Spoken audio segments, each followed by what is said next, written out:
Hi there, join me today as I visit the RSPB Marshside Nature Reserve.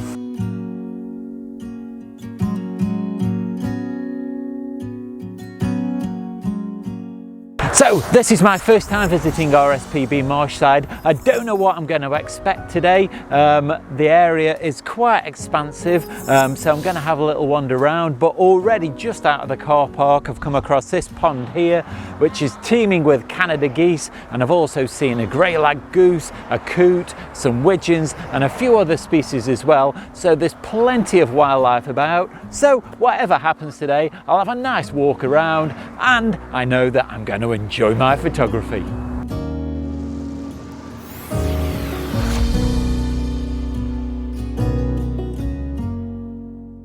So one of the things I'm going to challenge myself to do today is to try and take some photographs of birds in flight. It's always good to have some kind of goal, especially when you come to a place like this where it's absolutely teeming with wildlife.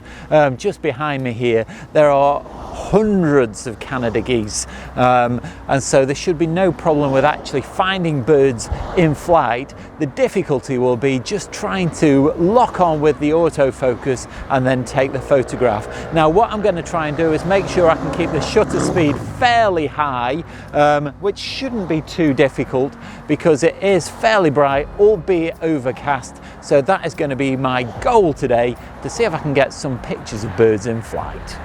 So this is Editor Me from the future, just letting you know that I did manage to get some really good shots of birds in flight. So at the end of the video, I'll show you the shots that I got and I'll give you the tips on how I managed to get them.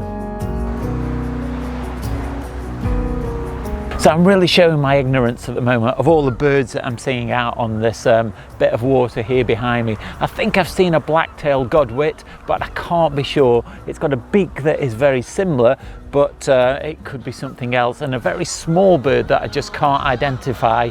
I'll have to wait until I get back and look it up properly, but there's lots of activity at the moment, and looking at the board by the side of me, there's been lots of sightings of massively different types of birds, so I should stand a really good chance of seeing lots more before the day's out.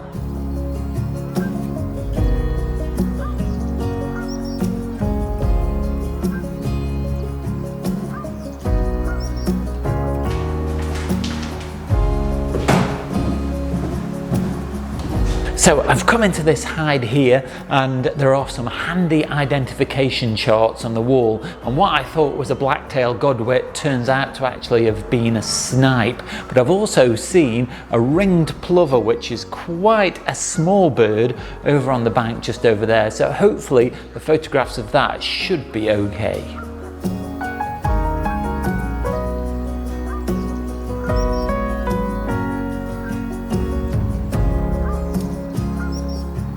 As you can tell from this shot, the sun has just come out and it's coming towards this hide. So unfortunately, it means that I'm shooting directly into the sun, which could make for some interesting shots because the birds will be backlit, but it just makes it a little bit tricky getting a shot that I want. We'll see what happens when we get them back. I might be able to lift some of the shadows. It's not ideal conditions though. I'd either want the sun behind me or the sun behind a cloud just to be ideal, but it's not impossible to get something.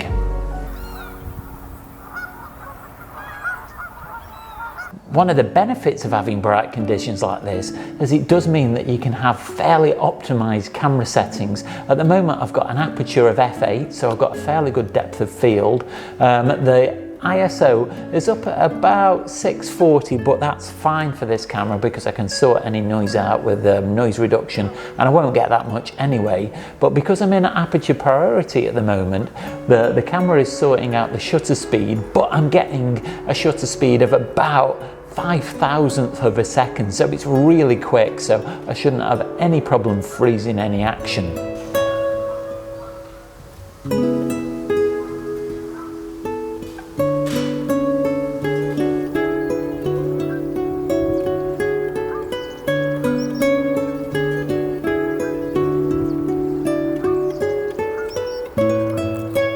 One of the things you really do have to consider when you're in a place like this, because there are just so many birds, if you want to get a really good photograph, what you want to try and do is wait for a bird to become isolated, because otherwise there's just a mass of birds and it's very, very difficult to actually pick out one particular bird. So if you can get one on its own, I think it just makes for a little bit more of an interesting picture rather than an absolute mass, unless that is actually what you're trying to show. Sometimes if there are just masses of birds, that can make quite an interesting shot as well, but you've got to bear in mind that that needs to be what you're trying to show in your photograph rather than pick out a particular individual.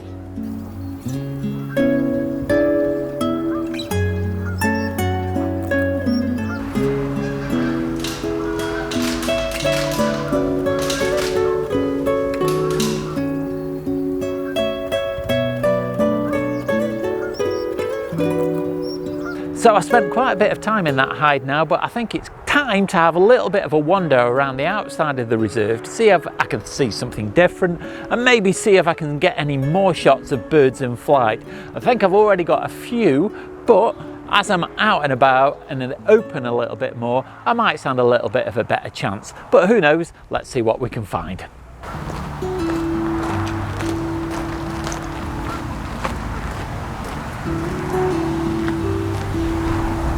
Just here behind me is a blind that's on a road junction, so it's known as Junction Viewpoint, and behind there is what is on the map marked as Junction Pool, but because we're in a fairly severe dry spell at the moment in this country, the pool has dried up, so that all that is left is a fairly parched, dry area that has not got any birds on it. So I'm just going to decide whether to walk in that direction or that direction where there was definitely more water. I think that is probably going to be the best bet, to go in search of where I know there's water rather than going in this direction.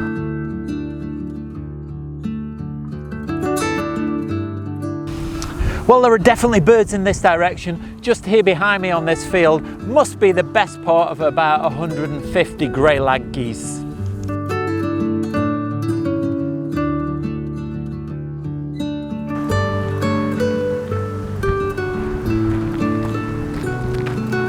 So just here the path overlooks a golf course, and I've just spent about 5 or 10 minutes trying to photograph some swifts that have been flying over the top of the grass. Now I don't know how successful I've been. I'll be very surprised if I've got more than 1 or 2 of the birds actually in focus, but also while I was trying that as well, I saw some kind of hawk over the back. I'm guessing it was possibly a marsh harrier, but it was too far away for me to really identify, but hopefully that should be a reasonable photograph as well.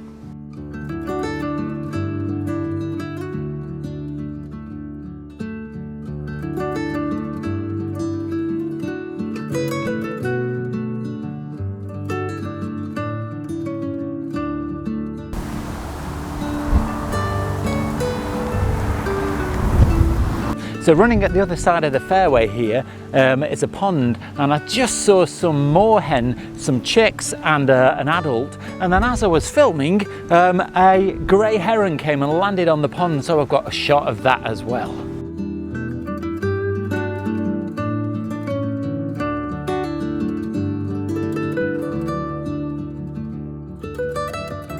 Another viewpoint, but unfortunately another dry pond. I have just taken a picture of a couple of grey herons, and there's an egret out on the dry pond bed, but that's about it really.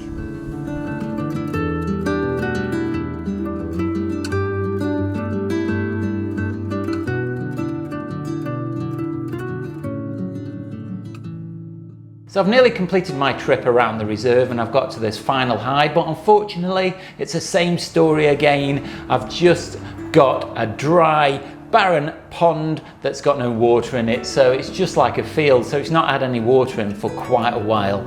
But it's not been a completely wasted journey. I did see the grey herons and an egret, possibly got some shots of the swifts in flight. I don't know yet until I get back, and whatever that bird of prey was as well. So it's not been a complete waste of time. I'm nearly back at where I started, so I'm going to have another little look at the hide that does have some water before I go, and then I think it'll probably be about time to end the video. Now, my challenge today was to take photographs of birds in flight, so if I did manage to get any that are worth showing, I'll put them on the screen now. So I've already shown some of my bird in flight shots, but I have saved the best to last. So here are some of the tips that I'll give you if you're planning on taking birds in flight. In this first shot of all of these starlings that had just taken off, it was impossible to try and pick out a single bird, but basically what I did was I just took lots and lots of photographs and picked out the best one. So be prepared to fail. Sometimes the autofocus won't lock on, sometimes you just will not get a very good composition, but you just keep trying and then search through your photographs at the end, and hopefully you'll have something that's really good. The second thing is to make sure you've got a fast shutter speed, and I was very fortunate today because it was quite bright, and so most of the time the shutter speed was over 1/4000th of a second, so that made sure I could freeze the action. Thirdly, because the bird is moving, it's really important to pan along with the bird. So that means you move your camera at the same speed that the bird is moving, and that helps to keep the bird itself in focus, but the background might go blurred, but that's the kind of thing that you want anyway to make it seem like there's some kind of movement. Now, this is probably one of the best shots of the swifts that I've got, and to make sure that I could get this shot, I set the camera in continuous focus and I use back button focusing to activate the focus lock. This means that I could use the shutter button and press it at just the right time when I thought the bird was showing in the best possible way. And finally, when you've got all of that sorted, you're left with just a little bit of luck, because when you choose the shots in the end, what you're trying to do is make sure that they have good composition. And I was very fortunate with these Canada geese that they didn't overlap each other, and they've all got their wings in almost the same pattern, and they just form a really nice shape. So that was very good. This is probably my favourite shot from the day. I just really like the way that the grey-lag goose is coming into land, but it's framed by the flowers at the bottom of the frame, and there's a really plain background that doesn't cause any distractions, and so I think altogether it works really well.